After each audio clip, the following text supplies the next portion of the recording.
race fans, Ryan Aho here, and the one and only Bert Lehman. Bert, we're twins today.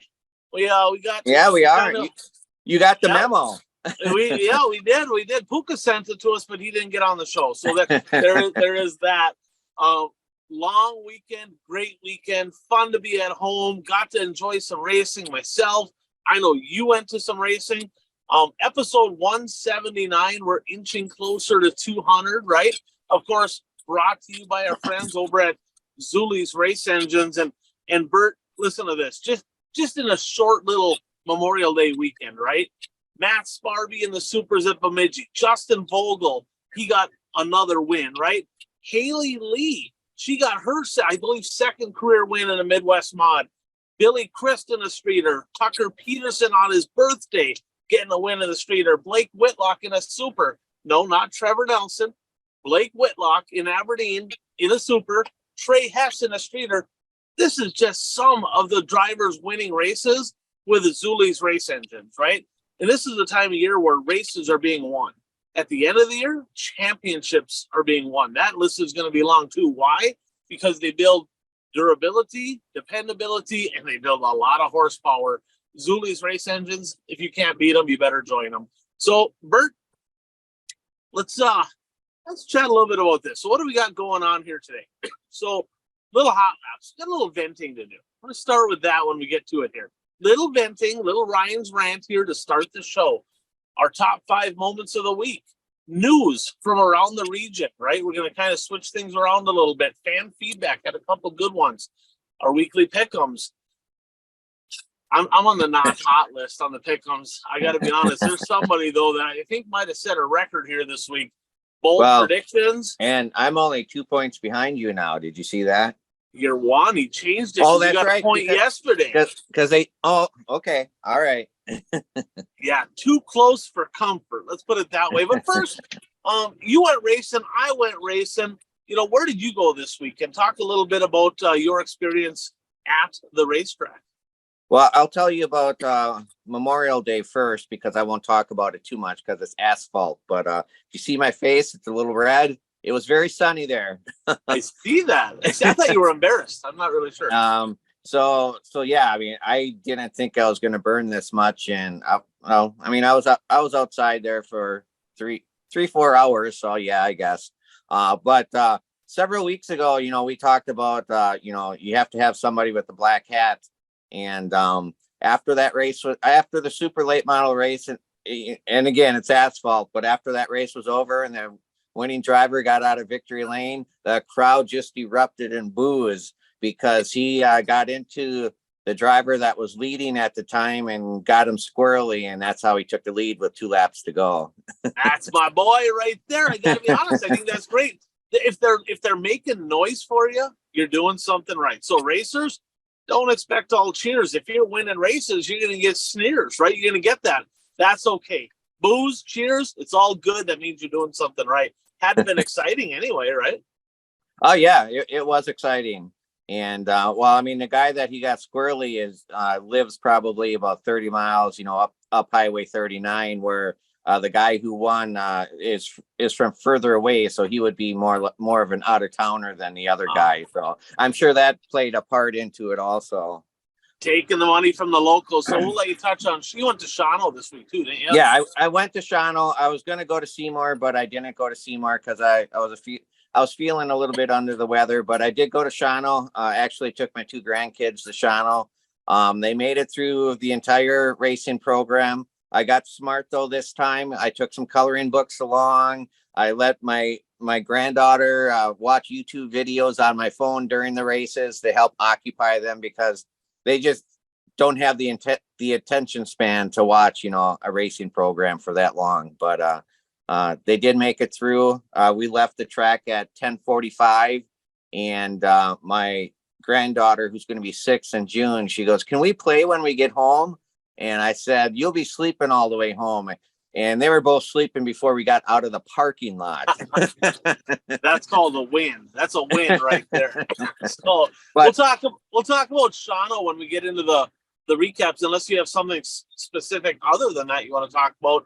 Unless you want to wait till we get to the No, we regional. can wait till we get to when we kind of recap it. Okay. So I went racing. I went to Sycamore for their opener. I went down with the Dulciac boys, and you turned red in the face. I turned red all over my head. They tried to kill me. Donkey award, right, to the Dulciacs, specifically Brian, trying to kill me.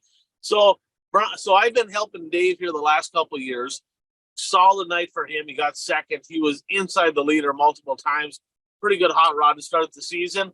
Brian, his cousin, runs a pure stock and struggle bus last year. Made some adjustments. Actually blew up a motor in practice. First lap, blew the motor up. Bought a whole other car that was used to put an engine in. Had the lead and let it slip away, doing a little prevent defense, but he got a fourth, which is his career best. So congrats to him. After the races, Bert, I decided I'm gonna measure a couple things under the front of his car. Doesn't look quite right. You know, the screen that goes in front of the radiator.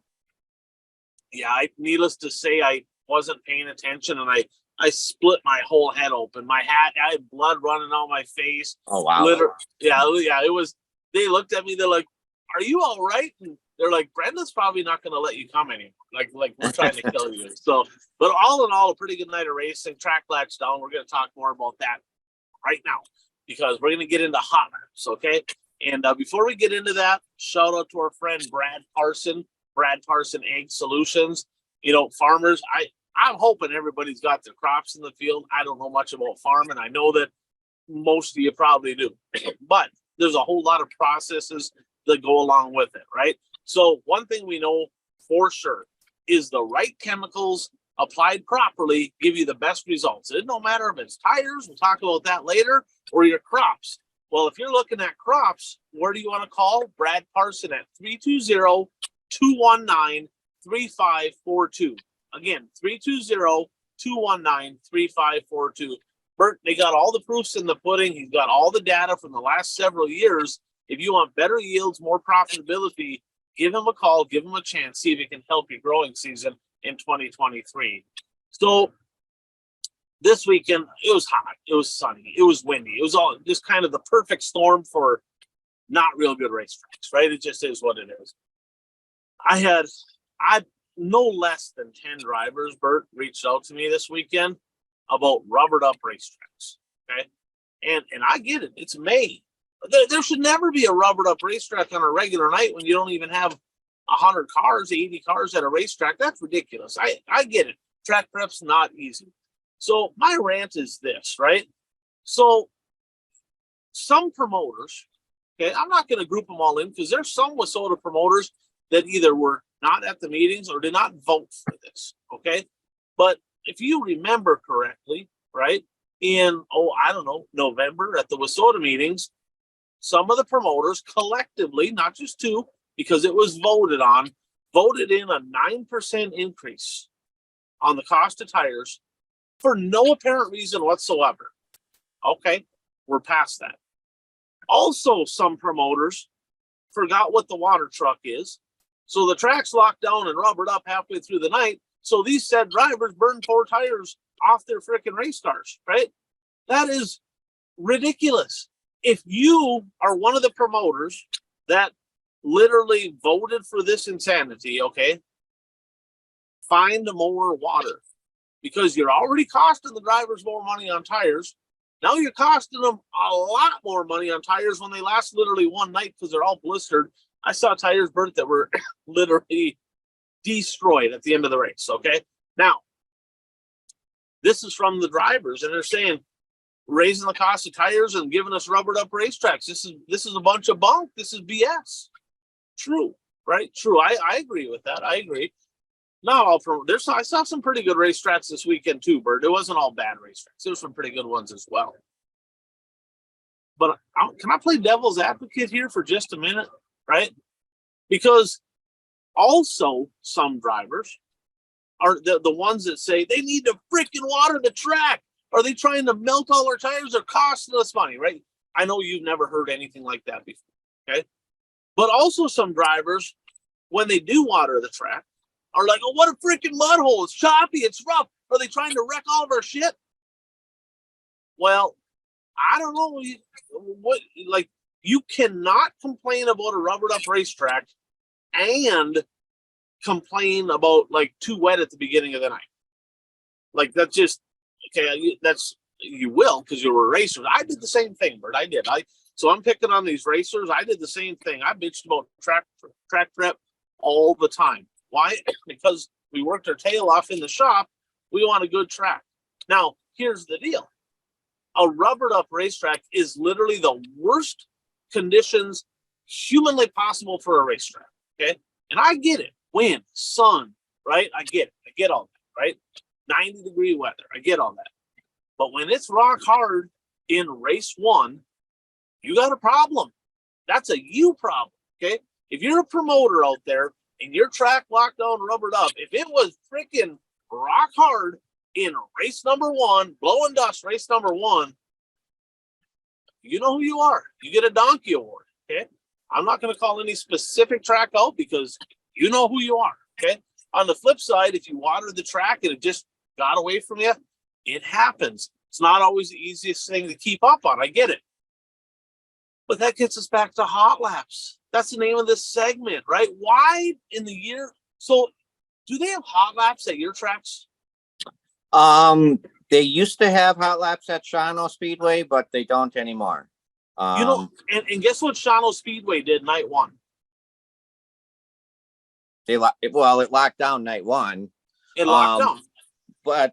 But on Saturday, this last Saturday when Dirt Kings were there, I heard a phrase that I haven't heard in a long time, unless it was because of rain, but I heard all cars to the track for packing to get the track ready for tonight's program. Good. And they need to do that, right? So back in the day, right? I'm gonna pull the back in the day. They used to water. You'd get to the track and it'd be muddy. In fact, there was a time, Bert, when like you knew you got to the track, you were packing. That's just the way it is. I'm not saying with these Bert transmissions and everybody should be packed on the track, but the track prep crew, whoever that is, shouldn't be rolling the track in until about 20 minutes before race time. Why on earth are racetracks rock hard 2 hours before the races? This ain't asphalt racing. And I'm not saying we want a complete swamp. I'm not saying we want bonsai, rough, destroy. I get it. We don't want that, right? We want a little moisture. So when you mud it up at the beginning of the night and then you have these things called hot laps, you know what that does? That burns in a racing groove. So that way your first 2, 3, 4 races aren't racing on slime. I don't get it. So it's a tough deal. It really is. I'm telling you, my phone blew up. Again, rubbered up racetracks in Maybert, unacceptable. It's kills tires. It is absolutely not entertaining because everybody just follows the leader because you can't get out of the rubber. You can't race. You can't pass. You can't do nothing. So if I had to choose between a little choppy and a little slimy versus rubber down racetracks, I'd pick overwatering it 10 out of 10 times.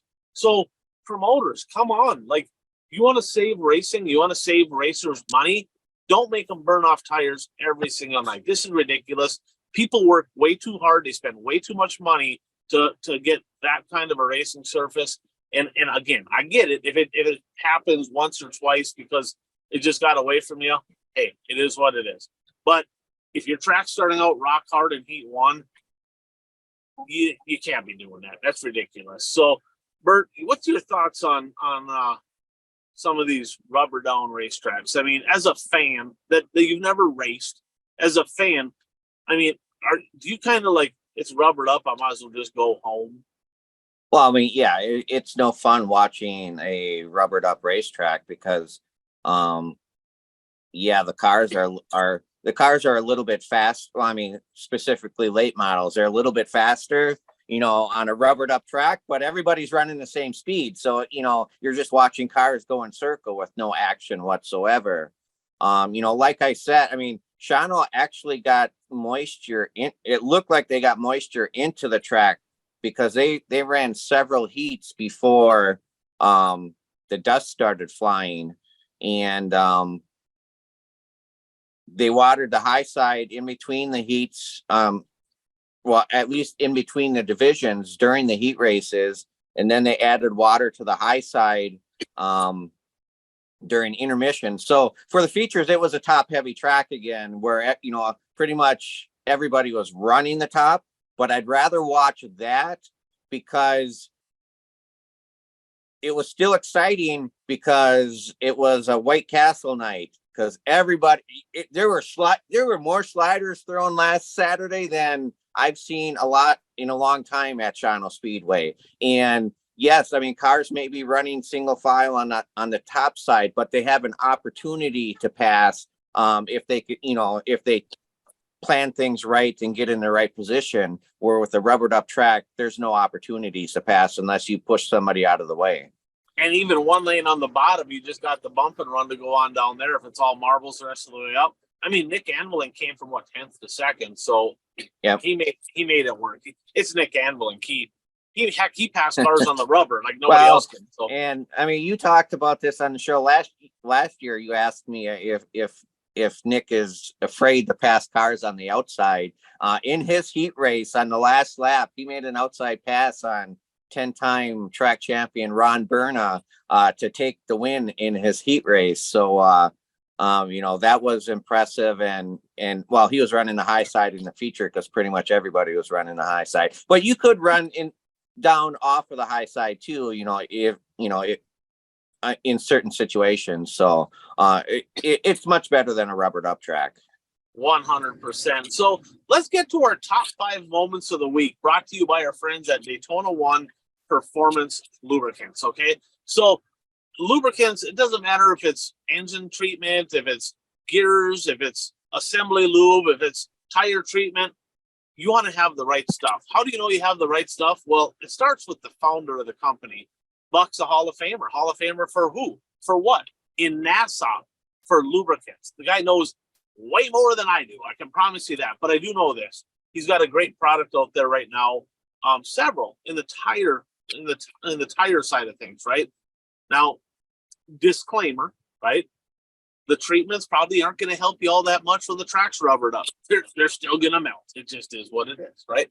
Okay, but given we're going to have a better racetrack, you use his treatments. The first thing's a cleaner that gets all the gunk out. I had a guy message me some pictures. He's a customer, right? And he said, you know what? I had last year's tires, and I actually cleaned them with that aqua. This is illegal. This is just a cleaner. This is not the treatment. This is a cleaner. He goes, I have never seen such a black, weird-looking puddle that literally was next to the tire after washing the tires. The stuff that came out of that tire was astonishing to him, right? And the way the tire felt just after washing it with aqua, he goes, the tire felt like it had more elasticity to it. It felt like it had a little bit, like it would probably perform better. And he said that he liked the way that it felt. Now, with that said, we also have other products, or I shouldn't say we, Daytona 1 Performance Lubricants has other products that'll help the average racer on a minimal budget run their tires longer and still be competitive. You know, if you want more information on this, I'm not the guy to talk to. Talk to Chad. And Chad's number is 507-828-3536. Get educated. There's a lot of voodoo out there. There's a lot of people like, oh man, tire treatment's the devil, all this stuff, right? Get educated. Costs you nothing to get more education on what these products have to offer. Plus, they give back, right? They have the Gen X late model. They sponsor the late models at Casino Speedway, Fergus Falls at I-94, and at Madison as well. Bert, this guy took $10,000 out of his own pocket, threw it in a point fund for the Gen X late models, so the drivers at those 3 tracks have a little something extra to race for. So great product, helping the drivers save money, put more money into the sport. Check them out, give Chad a call. So Bert, number 5, what stuck out to you? What would you say number 5 on the week was? Well, is this the Blake Adams one? You know what? We can put Blake there. We can put Blake Okay. there. I was kind of back and forth on a couple things. So yeah, let's put Blake there. Multiple people, Bert, right? Because I'm gonna get yelled at. Why you picking him, right? A lot of first time winners this week. There was. I'll be honest with you, Blake Adams being a first time winner is just cooler. I'm sorry, it just is. Why? 3rd generation racer, legendary families. Grandpa former national champion, right? Tim McMahon in the late models. Grandpa, Dave Adams, multiple championships, wins, great career, built engines, huge business, owns a racetrack. Dad, multiple time national champion, WISSOTA 100 winners, won down in Florida at Speed Weeks. He's won everywhere. The third generation, Blake Adams, won a ton, Bert, in the go-karts. Got his first Midwest mod A-Main this past weekend at Rice Lake. Why is that exciting to me? Because one of my favorite racers to watch, again, the bias is out. It is what it is, but I'm a Buzzy Adams fan. I just love watching him. He's exciting. He's something crazy is going to happen. Now we have a whole other generation, right? The Adams family, we'll call them. That's what it is. So super excited to see old Blake Adams parking in Victory Lane. That's the first of what I'm sure is going to be many. So number 4, and I don't think you watched this one because it's a WISSOTA. I did not watch this one. With me having the grandkids this week, I didn't get, and me going to 2 races, and I watched Seymour's races. And I'm behind on Full Throttle, which is due this week. So I just didn't have enough time, but I hear there's a huge celebration. I'm going to have to watch this afterwards. It was cool. It was cool. So the celebration of the week. Now, asphalt guys like Brad, right, are probably like, oh man, the Indy 500, that celebration was better. That dude literally ran into the crowd. Okay, that was pretty good. But Swervin' Mervyn Castle, my buddy from up in Grand Rapids, back-to-back wins, Bert. He won not only at Hibbing last week, but he won at Grand Rapids, his home track this week, went back-to-back, and he got down on the front straightaway, and he started doing donuts, and the crowd got electrified, and they were jacked up. That's the kind of excitement that needs to happen. I'm not saying everybody needs to do donuts. And some people are like, hey, when you won, hey, act like you did it before. Well, I'm going to be honest with you. If you're the person that wins and you kind of do the golf wave, right? You wonder why the grandstands are empty. That's why. This dude right here, Mervyn Castle, the crowd was on. They were more excited watching him do shitties on the front straightaway than actually racing. That's good for racing. Yeah, I won't disagree with you on that one. So, do you have any memorable? Speaking of that, think back. We've watched a lot of racing. Is there any memorable like post-race celebrations that just stick out to you? Right, I've seen some pretty cool ones. I've seen Shane Howell kissing the gal and the gal giving him the interview. I've seen Steve Arpin picking up the trophy girl and holding her in his arms. I've seen backflips. I mean, we've seen donuts. We've seen all kinds of stuff. The fact of the matter is, this is show business. This is show business. You're an entertainer. Be entertained. Yeah, I really can't think of anything out of other than, drivers getting on top of the car, waving the checkered flag and, that sort of thing. Yep. So there's your homework assignment, right? Your homework assignment for 2023. Let's write down some of the best celebrations we've seen, right? Over the rest of the season here. And maybe at the end of the year, we'll have a top 5, greatest celebrations. So drivers do it up. So number 3, Bert, I'm going to call this one the race of the week. And this was the Wisconsin Mod Nationals at the Gondik Law Speedway in Superior, Wisconsin this past Friday. And tip of the cap, good racing surface over there. Multiple lanes of racing. By far the best race WISSOTA Midwest Mods. Cody Carlson absolutely working over Zach Benson. Both of them national championship contenders. But Cody Carlson kind of gave him a little bit of an education there. Kind of ducking high, low, kind of doing what he had to do. Super fun to watch. And Cody Carlson, a guy that I'm predicting this year, he's going to be 15 to 20, somewhere between 15 and 20 wins in the Midwest Mod this year, contending for a national champion. So if you haven't seen that, that can be found on Dirt Race Central, www.watchdrc.tv, on the official streaming platform, of course, of the One to Go Show and WISSOTA Auto Racing. So, Bert, what do we got down at number 2? Rocket Rodney from 16th, and then backs it up the next night. dude, that's making a statement. Right? They get 50 freaking cars a night. The USMTS modifieds, literally, nothing against the WISSOTA guys. We got some dang good ones. UMP does, but I'm telling you, that USMTS, that group of cars is really, really good race car drivers, right? To win from 16th, and remember, he's been in a slump, right? Well, I was just gonna say, it wasn't that long ago you were questioning his desire about racing. I said he's been domesticated, but then I also said I predicted, we'll get to that, that he's going to win pretty soon here. And he did. In fact, Bert, he won 3 out of his last 4 at that point, because he won the Carl Fenske Memorial last week at Thunder. That was a USRA race, not USMTS. But to win from 16th, that says 2 things. They got that hot rod going pretty good. That MB Customs is pretty much dialed in. But that racetrack at Deer Creek, Bert, is phenomenal. I mean, they could move all over that racetrack. There was some absolute unbelievable racing this week down in southern Minnesota at that event. And to win from 16th is tough. To back it up, not many drivers go back-to-back in USMTS. They just don't. And he did, leading the points and looking like he's kind of poised to take home a big payday at the end of the year if he can keep on rolling here, Bert. So Rocket Rodney Sanders getting a win. And at number 1, I know you watched this one. What do we got? Yes, I did watch this one. And I mean, it was heartbreak for one driver after it looked like a big victory for RTJ. But the old dreaded, what do they call it in NASCAR? The Chamber of Doom, the tech inspection area.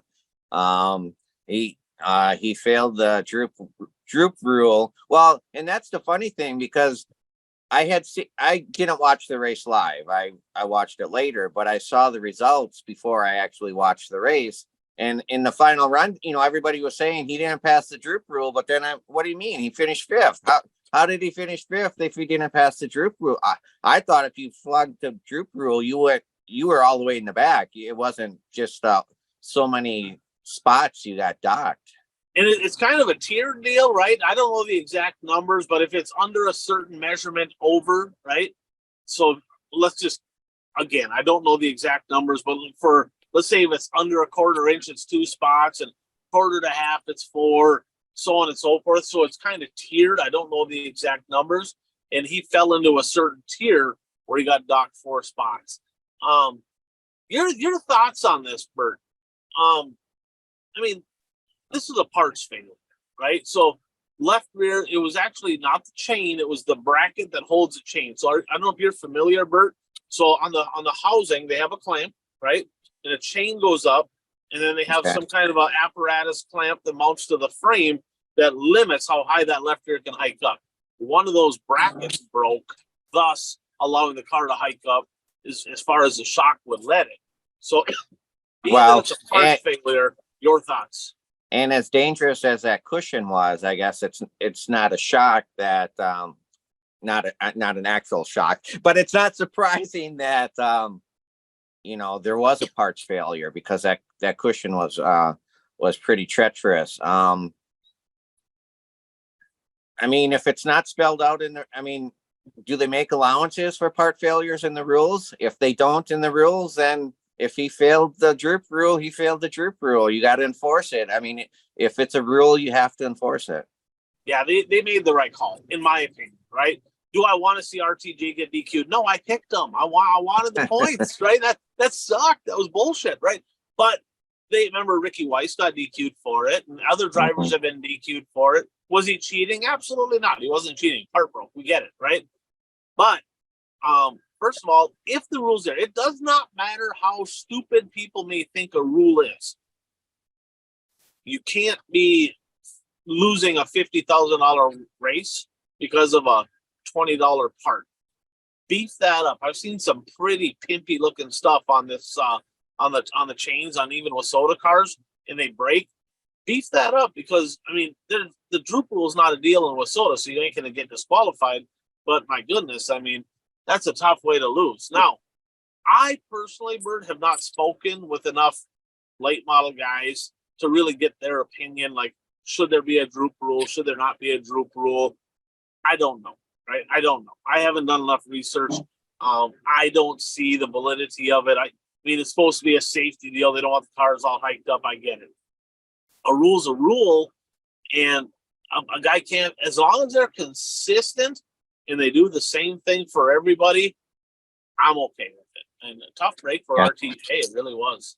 Mm-hmm. Yeah, I mean, he definitely had the strongest car, but yeah, I agree. I mean, if it's a rule and you know, you don't pass the rule, then you have to enforce it, because if you don't enforce it for one but enforce it for another, then you're opening up a huge can of worms. Yeah, we've seen that throughout the country in multiple scenarios. Yeah, so just got to be consistent. Do the same every time. So speaking of around the country, let's go around the region. Other news from around the region. Not going to get into all the highlights. If you want to hear all the highlights, what happened in specifically the Wissota region, be sure to check out at the end of the week the last week's recap shows and this week's power rankings for all of the Wissota classes. We'll have all the details there. But I'm going to talk about a few things that stuck out to me over the weekend. But Bert, I'll let you start. What stuck out to you over the weekend in eastern Wisconsin? Yeah, it was a Dirt Kings weekend. Dirt Kings raced at Outagamie Speedway in Seymour, Wisconsin, and then they raced at Shawano Speedway the next night. At Seymour, what stuck out to me, Nick Athelink continues to, well, I don't even know if he made the invert. He started 10th in that feature, and he worked his way up to second.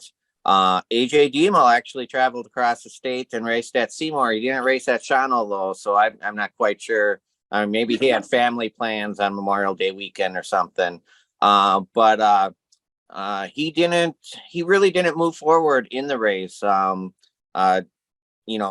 Mike Mullen started on the front row, took the lead quick, and it was another track where the cushion was fast, and Mike Mullen's always fast when he's up on the cushion. And so he pulled out to a pretty good lead, but I think Nick was tracking him down towards the end, but there were no cautions in the race. So there's no opportunity for Nick to get close enough to him to try to challenge him for the win. Was that Mullen's first Dirt Kings win?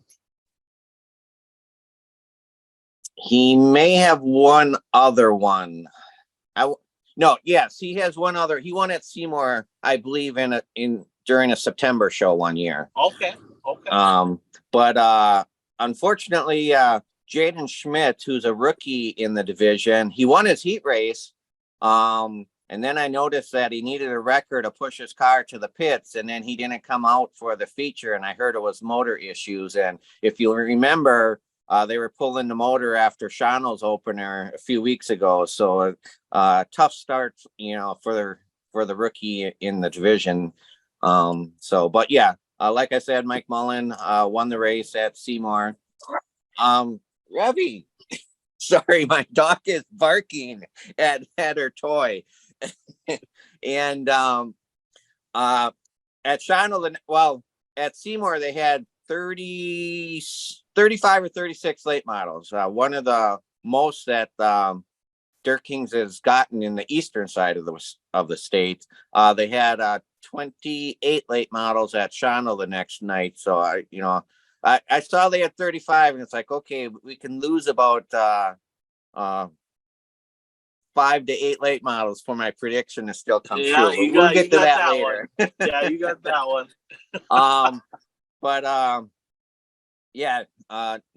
Nick drew the pole for the feature, and it was when I saw the front row roll out onto the track, because I didn't look at the lineup ahead of time. It was Nick on the inside and Taylor Scheffler on the outside, and I thought, oh, this is going to be good. And Nick was able to get the lead right away, and then Scheffler and Todd Frank made contact. I didn't see what happened, but they put Scheffler to the back, and I believe this was the incident. Todd Frank spun coming out of 2, and all the cars avoided him except for Gunnar Frank. And so yes, both Frank cars got tore up pretty good in that wreck. Unfortunately, hopefully they'll be able to get the cars back together. But yeah, it's not good when both your cars are involved in the same wreck. Definitely not. And So yeah, Nick held on for all the laps and won the Dirt Kings race. And the announcer he said of the 60 some features run in Dirt Kings history, Nick has won 20 some of them. And this year he's got a second, and a first in Dirt Kings action. Right. So, I mean, the smart money's on the 15 to win another championship, right? Yeah, if he follows the entire series, I don't see anybody beating him. Right. There's a little challenge. All you drivers in eastern Wisconsin, until proven otherwise, Nick Anvelink's the man over there who's going to do something about it. I don't know. I mean, he even drove by AJ Demel, which is not easy to do, right? So, yeah, I guess anything else in eastern Wisconsin before I jump into some of the Wissota area stuff? I just want to, the modified feature at Shawano Speedway, that's really where the sliders were being thrown. I mean, it was slider after slider, and all the drivers were willing to give. They weren't gonna hold their ground. They didn't want to destroy any equipment, apparently. Steve Arpin taught me something that when I transitioned from supers to mods, he said, you protect the front end of your car like nothing else. So in a late model, if somebody slides you stay into it, you wrinkle a bumper or nose. In a modified, you bust the left front suspension off or something. So probably pretty smart racing over there in eastern Wisconsin.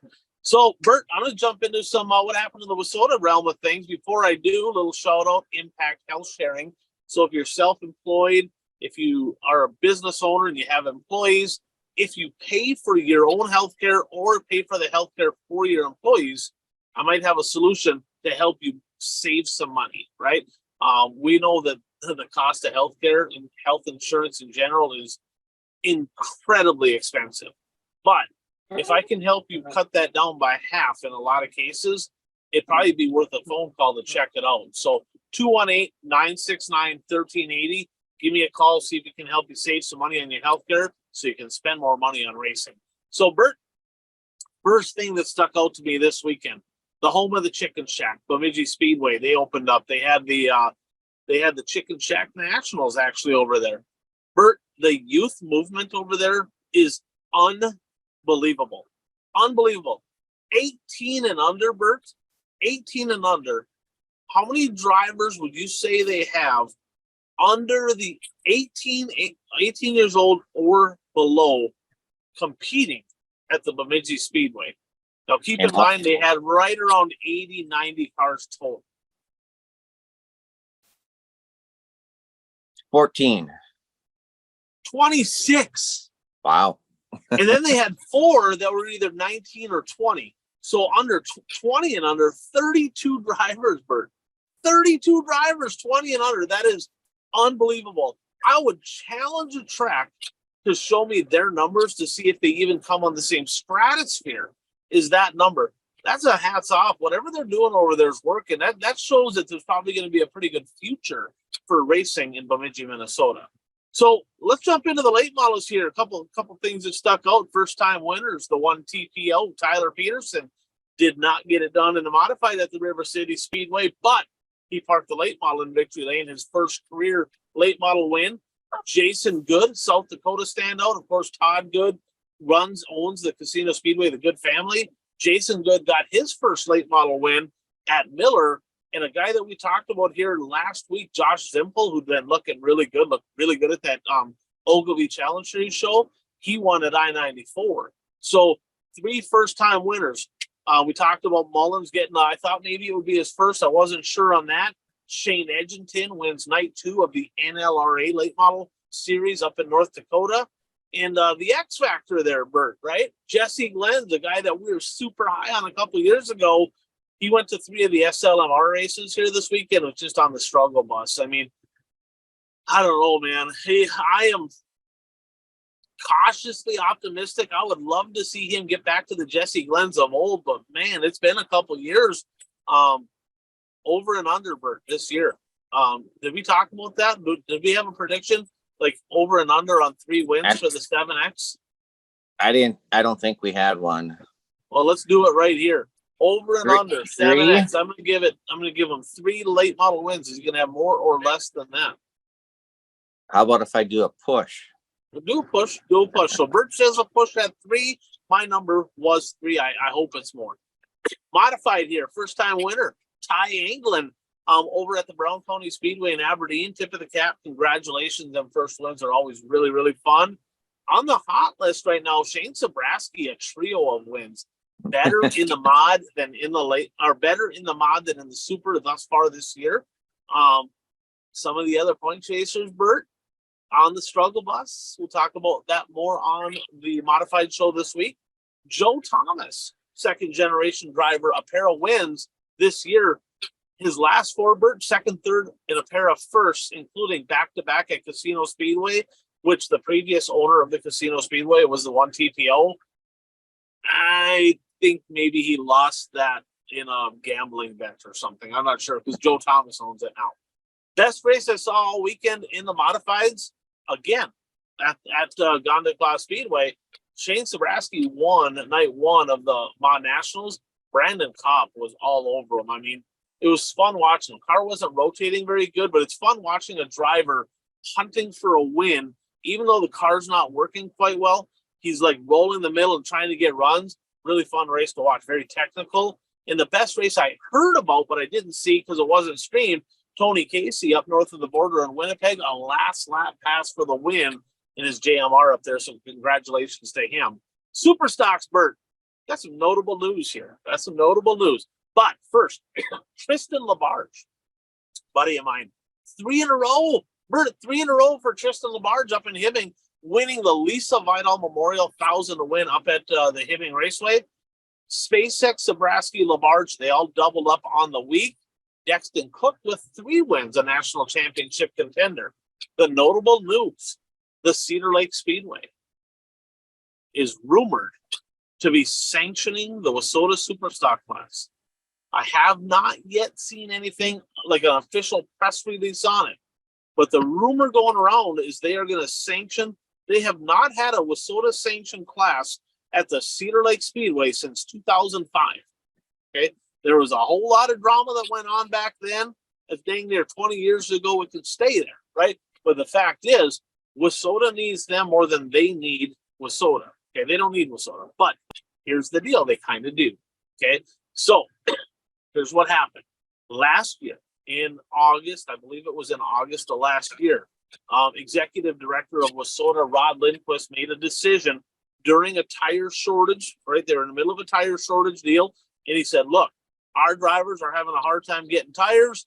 I didn't agree with it, but here's what happened. He said, if your track, right, does not sanction any WISSOTA classes, your track tire vendor can no longer buy WISSOTA Hoosiers. Jim Falls was not able to get tires. Cedar Lake, not able to get tires. They were pissed. Okay. Now, beginning of the year, Jerry Weigel at Jim Falls says, you know what? I think I'm going to go on ahead and sanction the WISSOTA Pure Stock division. Menominee doesn't have them. We can't sanction the other classes because it's too close. We're going to run Fridays. We're going to have WISSOTA Pure Stocks. I'm kind of like, that's interesting. Why do you do that? So if you sanction just one division, you can get tires for every division? Bingo. Cedar Lake caught on to that, right? And they're like, interesting. Working for Jerry, we can get tires for our drivers over here. Heck, we might do the same thing. Now, again, haven't seen anything concrete official. Maybe it'll be out by the time the show is posted. There is one major hangup. They have the legendary 100 the same weekend as the WISSOTA 100. If they sanction, hold on.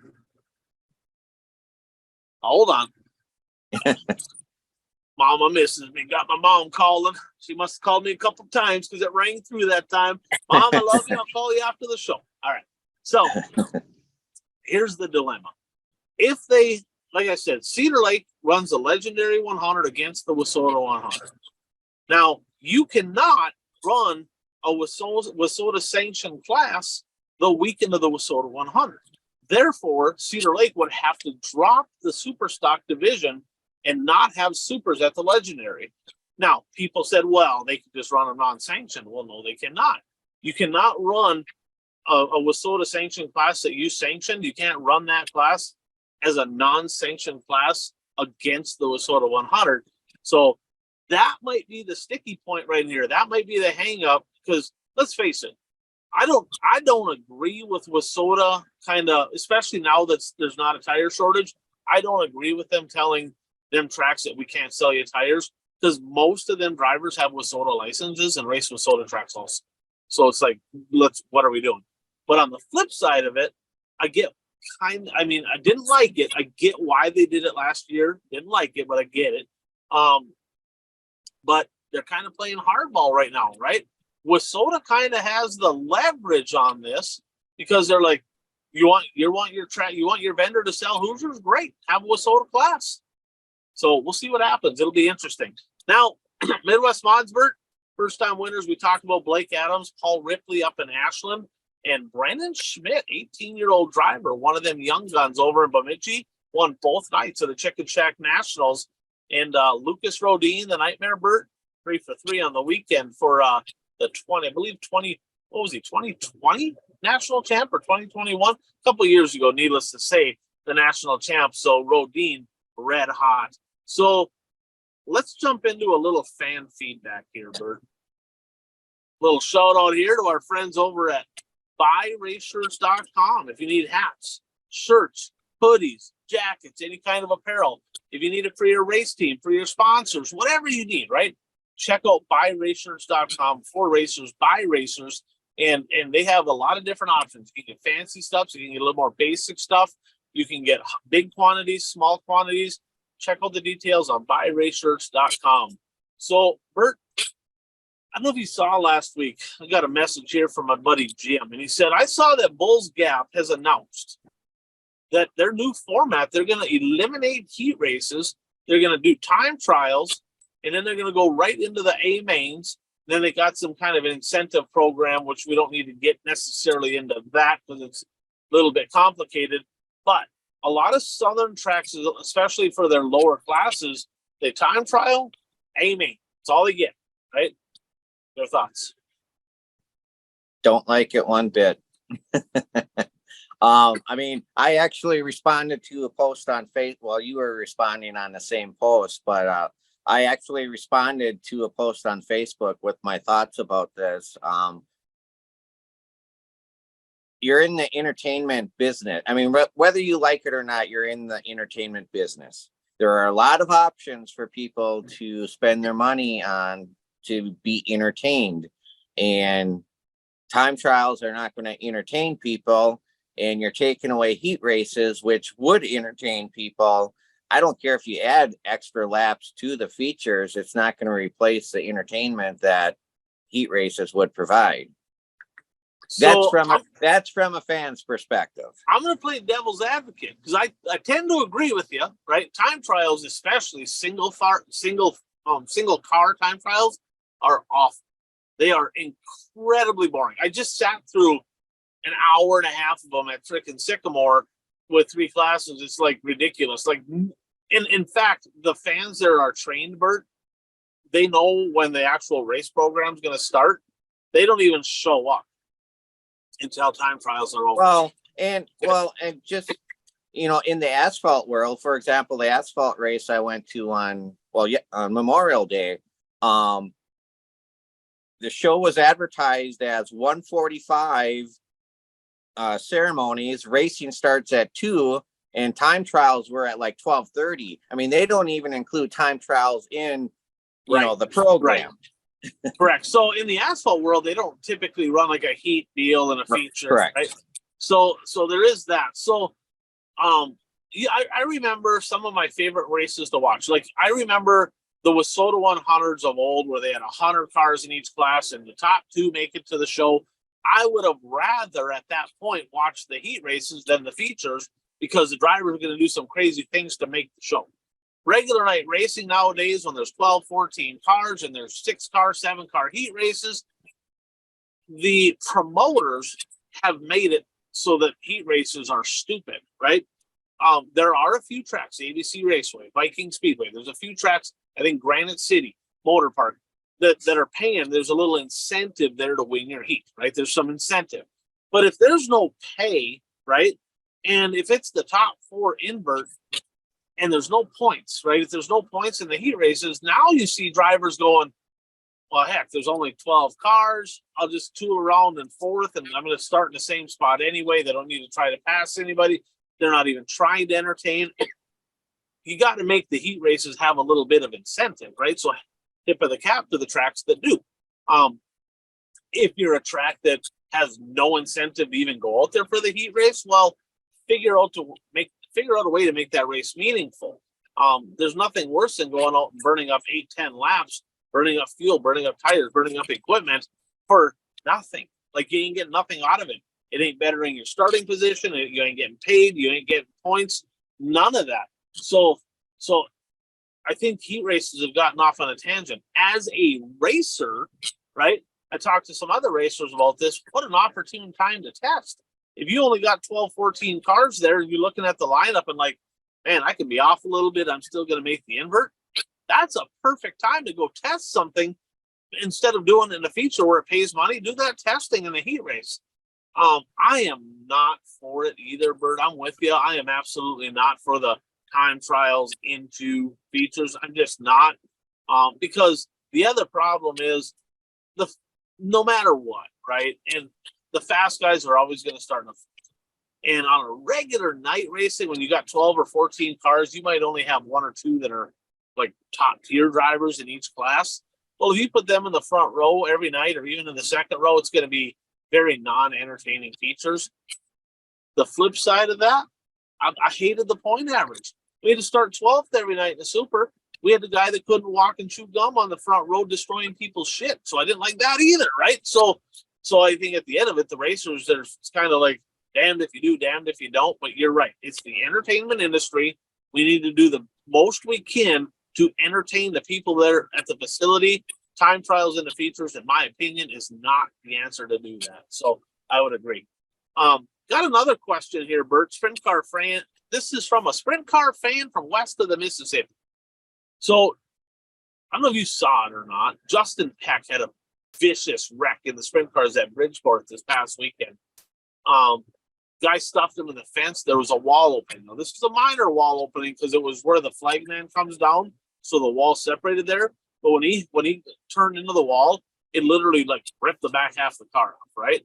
So driver was okay, which is good. So whether it's a small opening or some of these big openings, right? Like Fergus Falls, right? Cedar Lake, Mississippi Thunder. How are wall openings still a thing, right? I don't care if it's a small opening, there should be a gate. If it's a big opening, there should be a gate. Are they going to wait till somebody gets killed before they do something about this? Or, I mean, what's your thoughts? I agree with you. Wall openings are very dangerous. I believe when I interviewed Steve Larson, I believe that's what caused his vicious roll down the front stretch at Cedar Lake. He hooked that wall opening by the flag stand, which propelled him into a barrel roll down the front straight. It's actually surprising that insurance companies, allow them to continue. Yeah, I'd be honest with you. If I was an insurance company that was for the racetracks or whatever, the first thing I would do would be eliminate wall openings. Some of these tracks I watch and I just cringe. They're running right on the top, and I'm like, oh my gosh, something bad's going to happen here. It's unnecessary. I mean, yeah, it costs a few $1,000s to put in a nice gate, right? But we're talking about driver safety. These track promoters, right? And I'm not calling out anyone specific here, right? But track promoters, series, and all that, they will. I've literally seen drivers get like disqualified because they didn't have racing gloves on, or their seat belts, right? That are literally brand new. The car sits in the garage, has been used 5 times, but they're out of date, so they're going to DQ them because the seat belts are old, right? And then they got a wall opening that's about ready to kill somebody. Come on, guy. I mean, what are we talking about here? Like, you're either all in on safety or you're not, right? So if you're going to nitpick about everything on safety, and I'm all about safety, you need to kind of keep yourself accountable too. Get rid of these dang wall openings before it's too late. Nothing bad has happened, in recent years, maybe in years past that I don't know about. God forbid it does. And if you can do something about it now, please do, right? And one last one here, Minnesota Mod fan shot me a private message here today. He goes, man, I was super excited for the Mod Nationals. This guy said, I used to go to Viking Speedway all the time, and they had like big car counts. I don't know the exact number, 60, 70, 80 mods, 10 grand to win, big fields of cars, right? And now it's spread out into 3 nights. It's at Superior, Ogilvie, nothing against them tracks. You know, the racing was pretty good. But it used to be 10 grand to win. Now it's 2 grand to win each night. They had like 25, 28 mods. They had 9 supers one night. What the hell happened? Like, this is like a glorified regular night. Got to be honest, I agree. I mean, multiple things. Okay, multiple things. People just ain't traveling anymore. You look at these payouts, and it costs you if you're going to drive 50 miles to a racetrack, it costs you $500 minimum to race. Most of these races are $100, $150 to start the feature. FYE shows, I mean, $40 to get in the pits. You got draw fees, you got parking, you got to pay for each square of toilet paper, oxygen. You got to they charge you for everything, right? Nickel and dime. So a lot of drivers complained about that. They said that's why we're not going. I get it. So, but with the cost of everything and all these little fees, these races just aren't all that. You know, they're not that lucrative.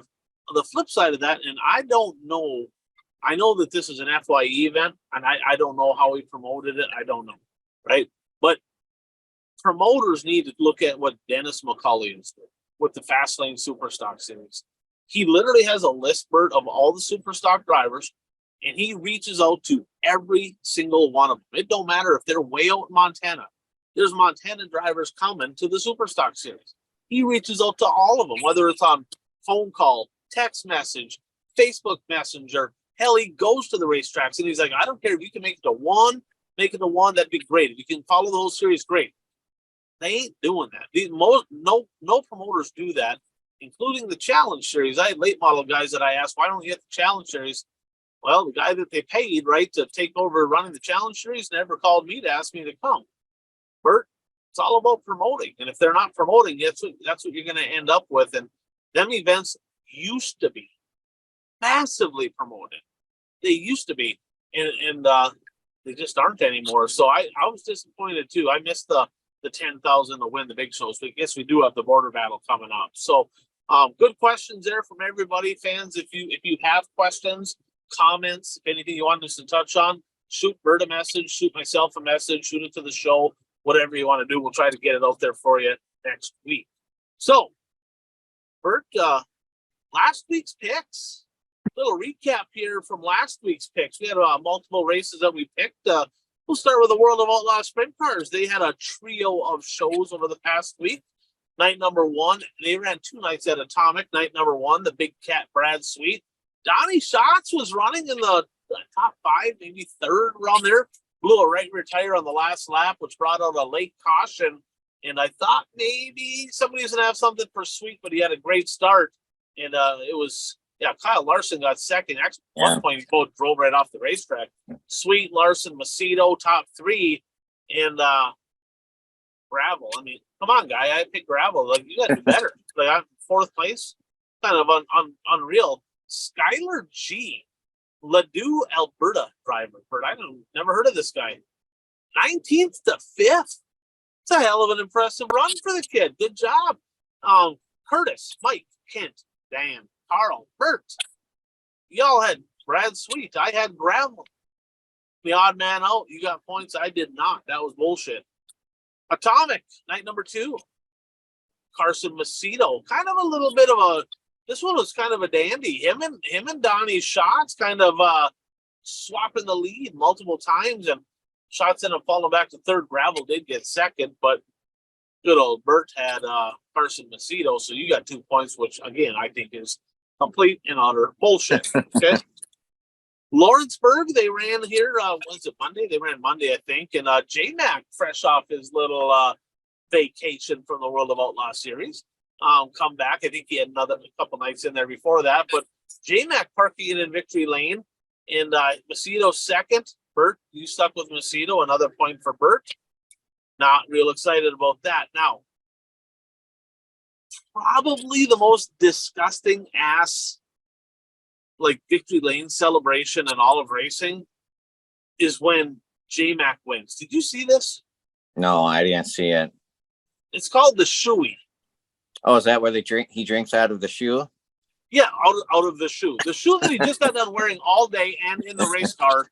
He takes off his driver's shoe, and he said, last time I got shit because I didn't necessarily drink the whole thing. He dumped a whole can of beer in there, shotgun it right out of a sweaty, gross-ass shoe, and they call it a shoey. I'd rather get second than do a shoe. No, I wouldn't. I guess I'd rather do a shoe.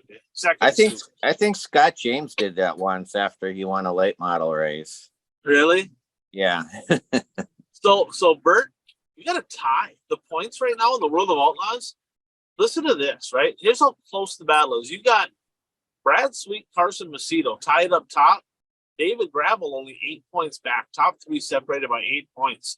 And then you have Schuhart and Donnie Schatz in the top five, a little bit of a distance out there, still catchable, but a really good points battle. It's early, right? We're just getting into June, but it's early. Pretty exciting stuff. Lucas Oil Dirt Late Model Series. They had 3 nights at Wheatland at the Lucas Oil Speedway. 10th Annual Cowboy Classic, which is night one of the Show Me 100. Do we get credit for this? Superman, Jonathan Davenport, calling him out, not hot list, motivated him, back-to-back wins. He won night one and the tribute to the Don and Billy Gibson show on night 2. Superman getting it done. Now, not so hot Carl, who we've been calling out every week, had JD both nights. That's 4 points for him right there. Doesn't he pick JD for every race? He probably should, right? He was sucking, but we're going to talk about that in a minute. So pretty good, Peyton Looney he was in the top 5. Night number 2, Ricky Thornton Jr. He took out a backup car, right? Started 24th on the grid and got up to the podium. Hell of a run for RTJ. Second on night 1, third on night 2, first on.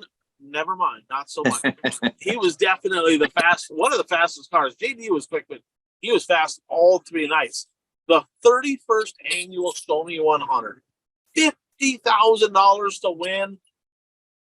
RTJ. Mike Kent and myself at RTJ. He won. We should get the 2 points. Well, we shouldn't, because we got Doc Ford spots, as we talked about. So the mailman, who's kind of been struggling, right? Devin Moran getting it done, and old Bert got T-Mac. So not only that's a 3-point swing, because I should have got 2. I got 0. You got 1. That's a 3-point swing. I'm not sure how I feel about that. So it was Moran, T-Mac, Spencer Hughes with a really good run. Third, Ferguson, 16th to 4th. Carson Ferguson and a 20 RT. I'll just leave it at that. Did you see Chad Simpson wasn't too happy with Tyler Erb? I did not. Not. Tyler Erb kind of put him in the wall, and then Simpson he wouldn't do that. Tyler Erb wouldn't do that. Simpson got out of the car, and then when Erb went by, he put his hands up like, "What are you doing?" And see, we need that, right? Because Turbo would be like, "We'll take you out to the freaking truck stop here, and let's brawl." So kind of need that. Now, the points here, Bert. After Lucas, remember they're doing that format. They cut it down to 15. Okay, so right now RTJ, your point leader, even after getting docked, Bertie's 115 points ahead of second. That's the Rocket One ride who struggled. He struggled all weekend. I don't think he was on the top 5 any of the 3 nights. Overton's in third at 150. Okay. T-Mac is in fourth, 340 points out. 385 out for Moran. Jonathan Davenport is in sixth, 465 points back. That is like astonishing. RTJ has been really good, right? So the only driver, there's only one driver, right, that had enough shows. They had 20 shows is how many they counted. A few of them had 21, but they didn't count all the shows at Speed Weeks. Boom Briggs, the odd man out. He was sitting in 16th. The old boomerang is not Now it's hard to say. Will he follow the Lucas deal? He's out of the points, so now he can kind of bounce around. He might still get provisionals. I'm not sure how that works, but interesting. What's interesting about this to me, RTJ with over 100 points. Now let's say that the season ended right now. They get to the Dirt Track World Championship at Eldora. T-Mac, 340 points out would be the fourth driver in. Bert, if it was a normal format, you can't make up 340 points in one race. This format here is the driver who finishes the highest out of the four. He could potentially win. So this is brewing up to be interesting. This could be good for the show. This could be interesting to talk about as the season progresses. World of Outlaw late models, Bert. Oh, you mentioned too, you're talking at Lucas. There's a little drama there with old Moran and Overton, wasn't there? Oh, Kinda, yeah. or... Yeah, with like, there's a restart with like, I don't know, it was under 5 laps to go, I think. And Overton was running the high side. Well, I mean, the cushion in 3 and 4 was very treacherous. A lot of guys, if you didn't hit that right, it just kind of pulled you into the wall. And Moran was on the inside of Overton and, you know, got up high and got close to Overton, and then Overton hit the wall, but they never touched. And I think Overton was going to hit the wall anyway, but in victory lane, Moran said that he was so, he messed up and put Overton in the wall, and that he'd probably be getting a black eye once he got back to the pits. And I saw the accident. It's like, I think Overton was in the wall, whether he was up there, whether Moran was up there or not. He might have taken the air off him, but there was no contact. Right. It looked, when I saw him poke it in there, I'm like, it looked like he was going to hit him. So I wonder if Overton kind of reacted and just kind of like got himself in the fence, like thinking he was going to get hit. He's That's like, possible. oh wait, that's Moran. That's not Pierce or Tyler Herb or whatever. So yeah, that was interesting. So World of Outlaw late models, they had a race at State Line, and then they had 3 shows at Sharon. Beginning of the week, the thrill from Mooresville, Nick Hoffman. Bert, that's his second late model win in just a handful of days. So Hoffman kind of hot. His first World of Outlaw win. Mike, Kent, and Jeff had Bobby Pierce, who got third. Chubbzilla with a top 5 in that race. Chubb Frank back in action. Do you have the complete results in front of you? I got the top 5. It's okay. Nick Hoffman, Max Blair second.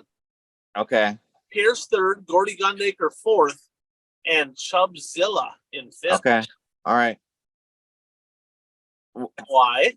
Well, where I'm going with this is Madden is nowhere to be seen in these top results. Well, he did. He won 2 of the next 3. Oh, did he? Okay. Yeah, so night number 1 at Sharon, the Smoky Madden.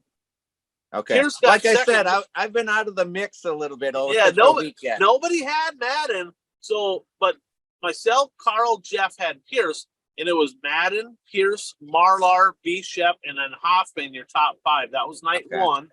Night number 2, the Reaper, Ryan Gustin. Curtis had Gustin, 2 points for Curtis there. Gustin, Bronson, Sheppy, Marlar, and Madden again in the top 5. Madden. So what's all this hate from Hater? So Madden, Hater. And then night 3, of course, that was a big show. Chris Smokey Madden parking it in Victory Lane.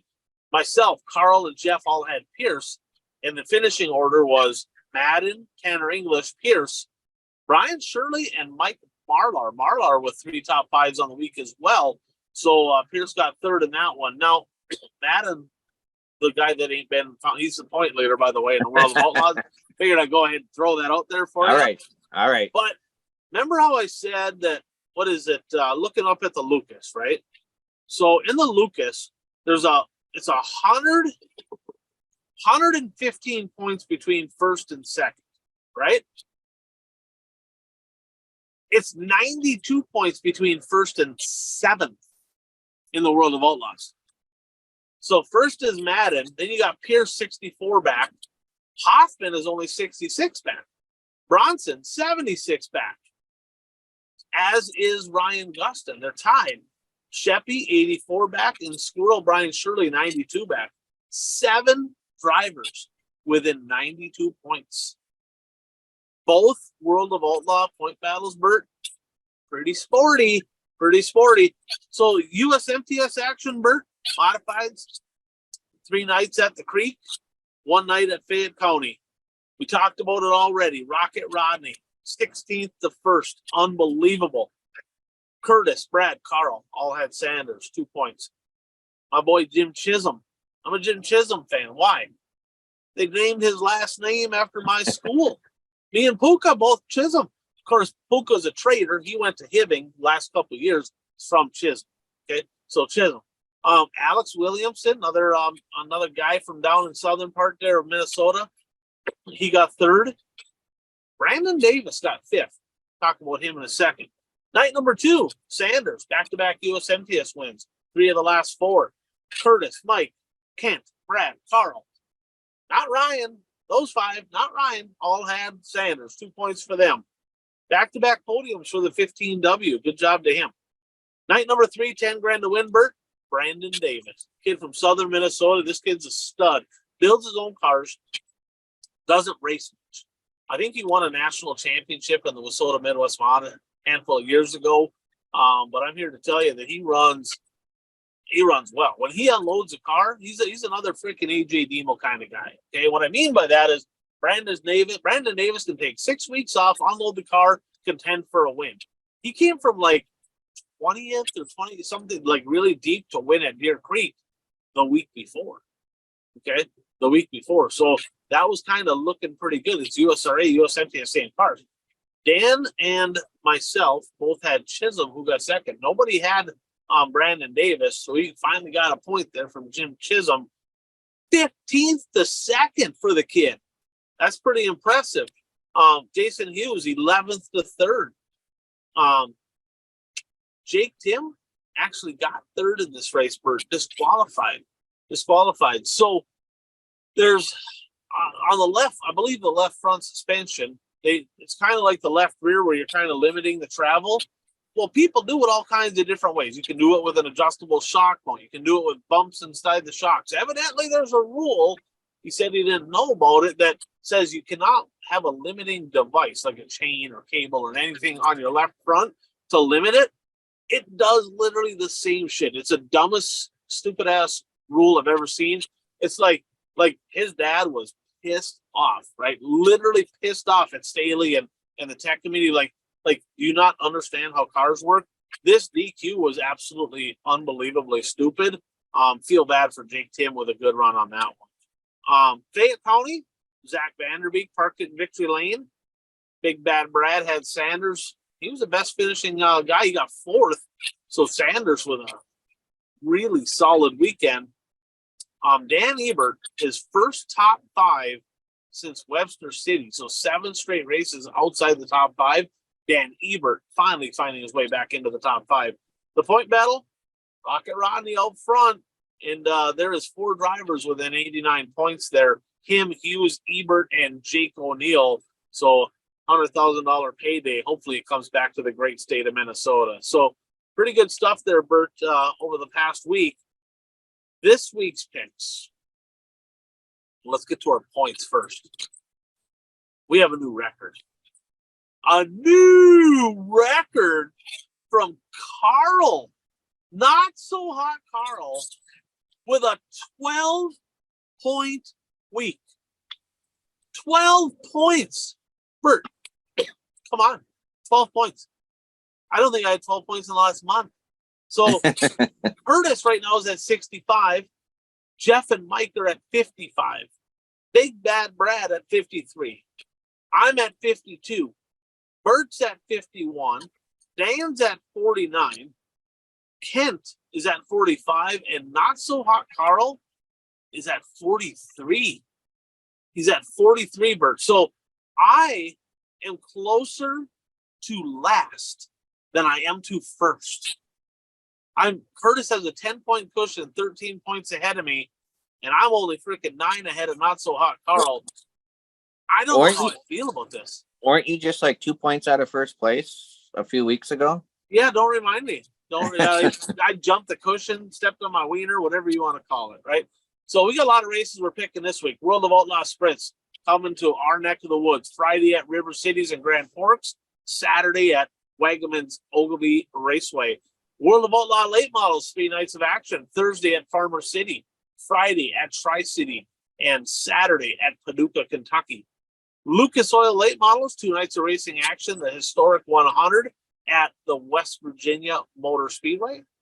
Castrol Flow Racing Night in America. If you're watching this on Wednesday, that's tonight, by the way. Florence, that one will be pretty dicey. You want to talk about slide jobs, that's the place to get them. In the high limit sprint cars, also tonight at Tri-City. So that's the races we're picking here this week. I have a question. Why aren't we picking the Dirt Kings at Mississippi Thunder? You go ahead and ask Jeff that, because I texted him that and I said, I think we should pick the Dirt Kings. He goes, we used to always pick the Dirt Kings race at Mississippi Thunder and Red Cedar. Donkey Award to Jeff. I agree. I was all for it. You probably didn't want that because you wouldn't have got. I would have got that pick right. I would have probably picked Jake Tim, won that race. You'd have been mad. So well, who do you? So with that said, little side bet, me and you, right here, right here. Who do you got to win the Dirt Kings race at Mississippi Thunder? I'm actually gonna give my pick later in the show. It's part of my bold predictions. We'll hang tight. We'll wait for that then. Okay. So, Bert, let's jump into the last lap. Brought to you by our friends at Dirt Track Supply in Watertown, South Dakota. Whether you need a new aero chassis, safety equipment, tires, advice on racing, fab work, whatever it needs to be, right? Safety equipment, they got it all. Ron and Trevor do a great job. Great advocates of racing. Been heavily involved for many years. That's Dirt Track Supply in Watertown, South Dakota. So let's start with just a quick little, we touched on a lot of results and all that, but is there, out of everybody we talked to, is there something or somebody that you're like, that red hot? Who do you got? Well, I mean, on the national scene, I would, RTJ is red hot. I mean, even with a 5th place finish in the Show Me, it's still red hot. And then, I mean, Superman, 2 wins, and I think he would have had a pretty good finish in the Show Me, except he had some sort of issues. Well, they were speculating he may have run out of gas. I don't know, because he was shaking the car back and forth, and then he eventually pulled off. I don't know whether he did or not. They said maybe it was a battery issue.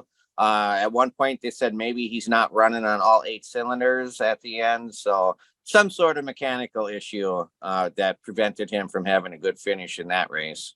When the money's on the line, he's there. I'm going to go on I'm just going to go to the national level. I talked a lot about the racers, the little hot streaks. The World of Outlaws points battles in both the late models and the sprint cars. I'm a points guy. It intrigues me. Don't get me wrong. I like a race here and there, but you give me a good points battle to come down to the wire at the end of the year, you got my attention. And I know it's early, right? We're just getting into June. It's super early, right? But with that many drivers that are that close vying for the point lead right now, it's got my attention. I'm pretty excited about it. Who's not? I'm going to do, since you yelled at me last week because I didn't have a local driver, I'm going to talk about a local driver. If you look at his results last week, you may not think they're that bad, but what he had to do to get those results. Brett Swedberg had to use a provisional at both Dirt Kings races, the one at Seymour and the one at Shawano Speedway. In fact, at Shawano Speedway, he didn't even take to the track until the feature. He didn't race his heat race. He didn't race the consi. He had some sort of mechanical issues. They were thrashing on that car in the pits. I'm not exactly sure what the issue was. So he started the race 24th and finished 6th. I mean, he was moving once they figured out what the issue was. So, he got a solid finish, but he had to work from the back to get there. On the national level, I'm going to go Jacob Allen. He was pretty quick last year, Bert. Won some races, right? He was legit contender. There's been like 25 shows or so this year so far. He's only been in the top 5 twice all year. That's it. So Jacob Allen on the struggle bus, and locally, I'm going to go Johnny Broking. There's a guy right there that I said, man, I think he's going to contend for a national championship. Come on, guy. Let's see if my mojo will work for you. I'm not really sure, but sixth place finish ain't going to quite be a keeper show, or at least if it's a, let's just put it this way. If you're keeping sixth place finishes in your top 30, you're not racing for a national championship. So let's get her together. Another thing here, Bert, thought was pretty cool at the Wisconsin Mod Nationals over in Superior. 82-year-old legend Dick Chrisman back behind the wheel. Did you see that? I did not see that. Yeah, so you remember Dick Chrisman, of course. The name sounds familiar. Late model guy, Superior, Hibbing, Proctor. Just great racer. One of the best racers to come out of Superior, Wisconsin. He got behind, I believe his nephew's, some relation. One of the Christmas got in their pier stock. Mechanical issues out there. I think he didn't run the best, but they had it on the news, right? They had all kinds. There was just a big hoopla about Dick Chrisman back behind the wheel. So kind of cool to see. So I was kind of in a little group chat with a couple buddies of mine about WISSOTA. So WISSOTA licensed drivers, Bert, and I get it, right? There's still going to be people buying licenses. Not all the tracks were quite open yet. But in August of 2021, there was 2,433 licensed WISSOTA drivers.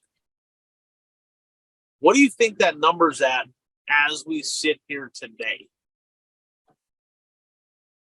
Well, I know it's lower. Let's go 2175. 1,391. Wow. Right? That's 1,000 less, right? So, and I get it. There's going to be maybe, let's call it 100 more. The numbers are way down.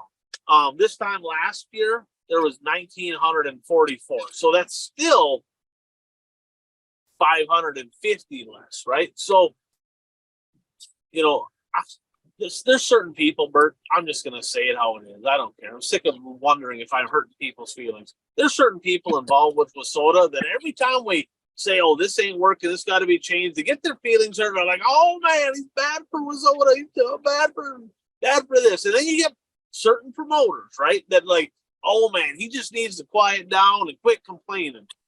And then some of these promoters jump ship and go to a different sanctioning body. Well, who's a hypocrite now, right? So there's an issue. And it's probably not just WISSOTA. It's probably across the board, right? Because cost of everything, the economy, there's a lot of different variables. But racing is getting weaker, not stronger, right? And until something's done about that, whether it's from the sanctioning body, tracks, everybody that's involved, I don't know. Now, one thing that I will say is this. Not many people can afford $50,000, $60,000 race cars, right? Most people can't afford that. The one track that used to be kind of a laughing stock of the North, let's just be honest, Bemidji, people used to be like, oh man, it's hillbilly, redneck, backwoods racing, and wood tick nationals, right? Well, they got 28 drivers under the age of 18. Maybe they're the only ones that do have it figured out. I'm just saying, right? I like all the classes, right? But you cannot convince me that a late model or a modified race, just because they're late models or modifieds, is always more entertaining than a mini stock, Ford or pure stock. You just simply cannot. I have seen some of the best racing in these lower classes that people can afford to be in, and stay in your lane, right? I'm going to give a tip of the cap to Bemidji for just staying. They're like, this is who we are. This is who we are right here. Right, wrong. You might like what we do. You might not. This is who we are. And their culture over there is pretty damn good. And I am going to get there this year. So did you see, speaking of backyard hillbilly shit, right? Did you see the Southern All-Stars late model drama at Thunder Hill? Did you see that? No, I did not. You did send me that, but I didn't watch it. I'm sorry. I'm gonna give you a donkey award. Yeah, give me a donkey award. Straight up jackass move. Like, okay, so I don't remember the guy's name, but Josh Putnam, the 212, got just yard sailed off the track, right? Then all hell breaks loose. He comes flying, running on the track, and he's got his steering wheel, and he's throwing haymakers. I don't know. It looked like he was hitting him with the steering wheel. I heard maybe later it might have been a neck brace, but needless to say, he was kind of throwing punches inside the cockpit at a guy that's buckled in, right?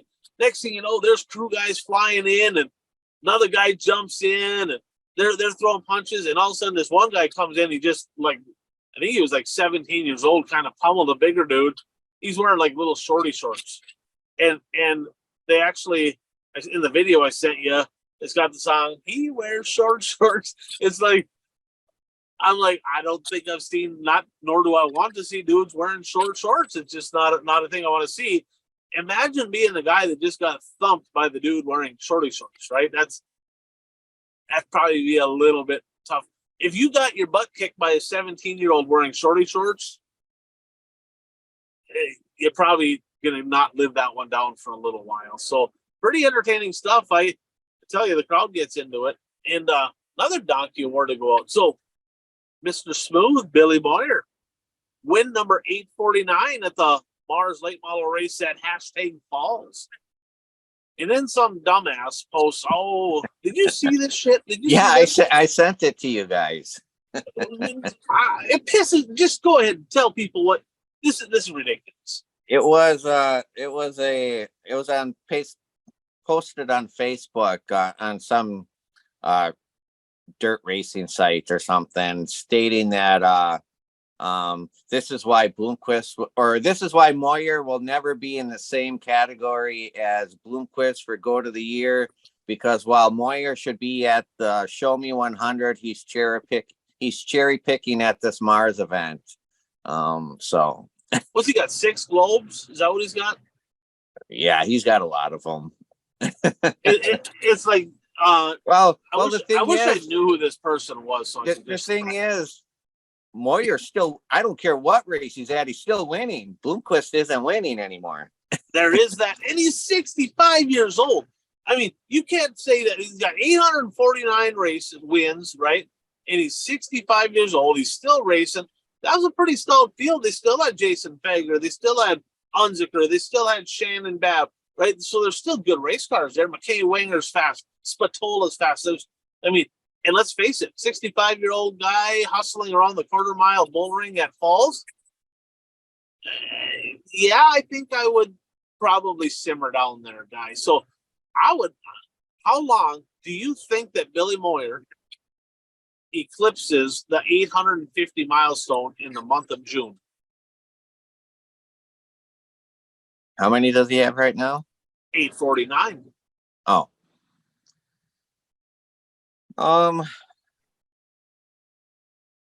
I'll say June 22nd. All right, so you're going to go in June. I'm going to go earlier than that. I think it's going to be, I'll take the earlier on that. So Mr. Smooth, Billy Moyer, still getting it done. So let's jump into our bold predictions. Little recap here. So little shout out to our friend Mason Aaron's Videos. Does a great job, ambassador to the sport. A lot of cool stuff. Check out the stuff on YouTube.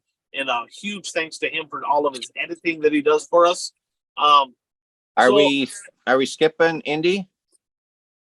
Oh, do I probably did. So donkey award to me. Okay. Donkey award to me. Do I not have that on here? I accidentally deleted that on my thing. So good call. Let's come back to Indy. Because I did watch the main highlights for that. So, and this is for our buddy Brad, right? Because Brad's a NASCAR asphalt guy, and if we miss this, he'd be upset. So, Brad, buddy, this is for you, okay? So, Indy 500, I don't remember what year it was, 100 and something. It's been going on a long time, right? Probably the longest running race of all of them. Well, in a couple incidents, there was a lot of mayhem at the end of the race. They were throwing haymakers. The first thing that stuck out to me, and I watched this live. I actually watched the last 30, 40 laps live. I don't remember I don't even know who the drivers are, right? But driver A clips the fence, comes down, contact's made. Bert, did you see that right front tire? Yeah. And the suspension connected to it, right? Yeah. When I saw that live, so like you saw it after the fact, so you already knew that nobody got killed, right? When I saw that happen, I'm like, There is no way that somebody's not dead in the grandstands. There's no way. Wow. There's absolutely no way. If it would have gone into the grandstands, you're probably right. Luckily, it flew over the grandstand diagonally and into the parking lot. And now keep in mind, now when we're talking parking lot at Indy, it's not like a big wide, like a whole back straightaway where it just missed the grand. Like it was like a small little window and then grandstands again. So you can't tell me that God wasn't looking out for somebody there, right? Because that thing flew right over the fence and it cleared the grandstands and it literally didn't hit one single person. And somebody's going to have to call Progressive because mayhem happened to their car in the parking lot. But unbelievable how somebody didn't get killed. That was pure insanity. 200-mile-an-hour tire flying through the air. That'll do some damage. That was Yep. scary. The other thing that happened at the end of the race, and I want your thoughts on this. So there was yellow and red and yellow crashes and all that. And you get inside 5 to go, and there's another crash. Well, a couple years back, there was a caution with 5 to go, Bert. They just cautioned with 5 to go, and they just like did their parade laps around, checkered, yellow checkered. The guy who won the race, sorry, but I don't remember the names. But I do remember the instance. Like the Indy 500 ended under yellow. This is ridiculous. Like, this is stupid, right? But that's the way it's always been for 100-some years. There was no press release saying, well, if there's an incident in the last 5 laps, we're going to change the rules. They just, on the whim, changed the rules. So literally the cars are in the pits, right, in pit road, and they're like, hey, we're going to go back to green, and we're going to take off right out of the pits, and then we're going to come around out of the pits, roll right into a white flag deal, and do a 1-lap dash. Well, the second place car ended up overtaking the leader, right? Joseph Newgarden was the winner.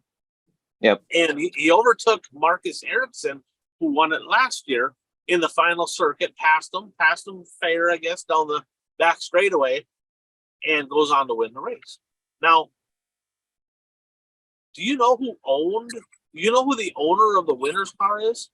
Yeah, I know. Roger Penske. Do you know what else he happens to own? The actual speedway. Do you think if his car was leading, they would have went back to like a finish like that, or do you think they would have thrown the checker? You can always speculate what would have happened.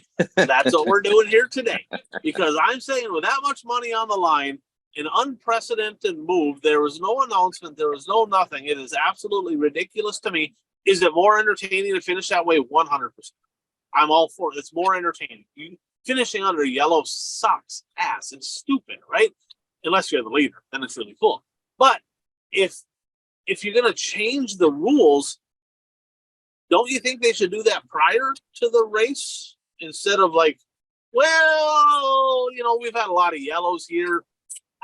Let's just go ahead and do a 1-lap dash. Wait, what? Like, you're doing what? Like, the guy that lost that race was pretty upset because he's like, well, this ain't fair. Like, since when is this a thing? So there's a lot of speculation going on that there was perhaps a little bit of favoritism there for the track owner's car. I don't know. You in the comments below here, right? Post what you think. Tell us what you think. Well, and just as long as we're on asphalt, Penske owned car also won the 600 at Charlotte, which was rain delayed until Monday because Blaney won that race. Little bit of drama there too with old Chase Elliott and Danny Hamlin. Chase Elliott already, apparently he's a part-time racer, took some time off for a broken leg. Now he's taking time off because NASCAR said we don't need you back here next week because he took out Hamlin. Good hard racing. I don't know. I mean, he probably did dump him. I mean, it is what it is, but unprecedented, right? Guy kind of dumped somebody and he didn't say it on a podcast that he did it. They just say, we're going to suspend you for a week. I mean, that's kind of getting into a judgment deal here, right? Like, this shit happens all the time, Bert. People are, literally, right? Donkey award to NASCAR is dumbasses, right? Because it's literally everybody knows how many, like, a lot of these races end with the second place guy flat out dumping the leader for the win. And now this guy dumped a guy and they're gonna. This whole picking and choosing how you penalize people, that's kind of a little black eye there on old NASCAR. Now let's get back into it. We already gave a shout out to our buddy Mason. Got our standings here, but first, what came off the board here this week? So, Bert, you had a couple come off the board. You said old T-Mac was going to win the Show Me 100. Close. Well, Close. Case second. Yeah. That's not a win. You said Minnesota drivers would be on the podium at least twice this weekend at Deer Creek. Alex Williamson, couple of them, or he had one. Jake Tim was on the podium. Brandon Davis twice, including a win. Actually, all 3 races ahead of Minnesota driver. Yep. And at least 25 late models at the Dirt Kings race at Shawano. They had 28. You were correct there. I said Nick Anvelink's going to double up in Dirt Kings action. Close. Close. Dude, Nick, draw better. Or I don't even know if he made the draw. I'm not sure. But I don't know if he made the draw. Yep. So it's second and a first. Close, but no cigar. Rocket Rodney. I said this a couple weeks back. Rocket Rodney will win at least one feature in USMTS over the next 2 swings. Deer Creek being one. Well, he won 2 at the Creek. I said Jim Chisholm will podium at least once. He got second on night 1 and on night number 3. And then the listeners, Jeff said there'll be more late models at the Show Me than at the Woo races in Sharon. And the listeners, Bert, finally on the board. So I'm catching you slowly but surely. I got 26 correct, 37 incorrect. No, I do not. That's the other way around. You have 26 and 37 with a 41.3 average. I have 21 correct, 36 incorrect with a 37% average. So I'm right nipping on your heels now. I need to do a couple more bunts here to maybe get, kind of lay up a little bit. So this week's 3, Bert. What do you got? Well, I might as well start off with MTS, who's going to win the Dirt Kings race. And you mentioned his name, but I had it written down on my sheet. Jake Tim will be king at MTS. Pretty good odds. As long as you don't run into a lapper. Don't run into a lapper. I am going to go late models, but I'm going to go repairable vehicles, tri-state late model action. This weekend, they're at Huron Thursday, Dakota State Fair Speedway, Brown County Friday, Huron on Saturday. If you remember last year at the $5,000 to win show, good old Showtime Kantar Ment got DQ'd for being light, which was incredibly stupid because 2 nights ago at the very same track, he got DQ'd for being light twice in the same week. Redemption is going to happen for old Showtime. He's going to win at least one of the 3 tri-state late model races on the South Dakota Swing this weekend. Okay. I'm staying at MTS, and I don't think he's ever finished on the podium there, but I'm going to say that Nick Anvelink finishes in a podium position at the Dirt Kings race at MTS. Way to go. Absolutely jinxing old Nick. So I'm going to go to Florence. Over the past couple of years, she's been the Josh Rice show at Florence.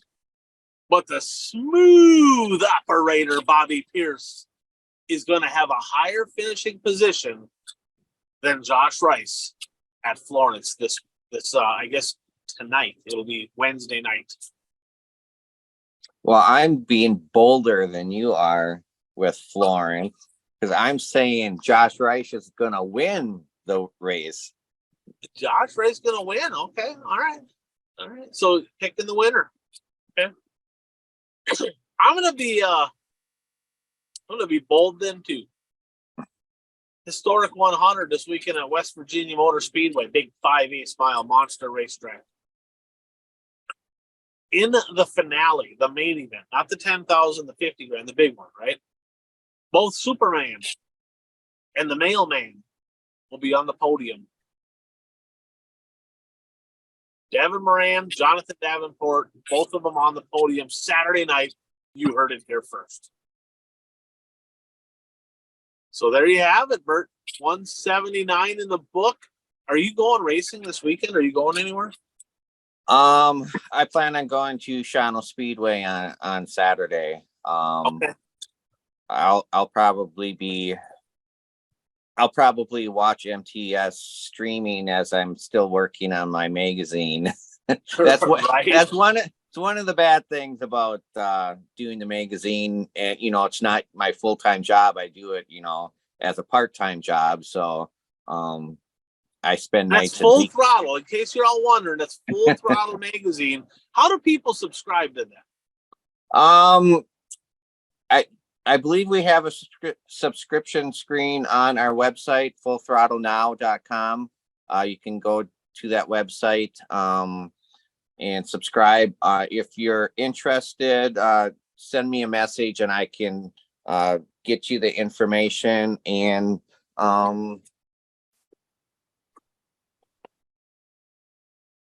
this was the cover of our first issue. So. Nice. Old school. I like it.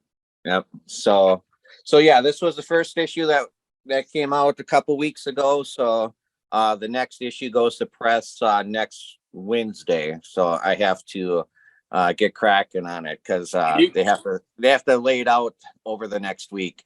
You got some work to do. And on my side of things, if you're in the Wissota region, you want to check out the recap shows, look for those on YouTube and on Facebook each and every week. The power rankings, and of course, don't miss our Blast of the Past episode coming out later this week for number 179/79, talking about drivers and maybe some events that happened in the year 1979 or some old drivers that used to race under the 79 number. So thanks to all of our sponsors. Hopefully you enjoyed the show. I'm Ryan Aho. That is the Bert Lehman. Thanks for tuning in for the One to Go Show.